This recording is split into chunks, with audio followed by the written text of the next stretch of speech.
Hello foodies, ఇవాల్టి recipe తోటకూర పుల్లగూర.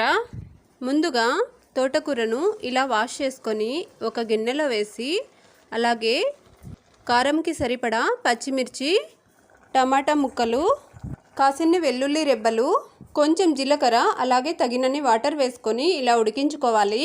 ఇలా ఉడికించుకున్న తర్వాత అందులో ఉన్న వాటర్ని పక్కకు వంపేసుకొని ఇలా పప్పు గుత్తితో మెత్తగా రామేసుకొని, ఇప్పుడు స్టవ్ మీద కడాయి పెట్టుకొని పోపు వేసుకొని అందులోకి ఇంగువ కాస్తంత వేసి వేయించుకున్న పోపుని పుల్లగూరలో వేసుకొని ముందుగా వార్చుకున్న వాటర్ని కూడా వేసి ఇలా బాగా కలుపుకోవడమేనండి. అంతేనండి, ఈజీగా టేస్టీగా ఆకుకూర పుల్లగూర రెడీ.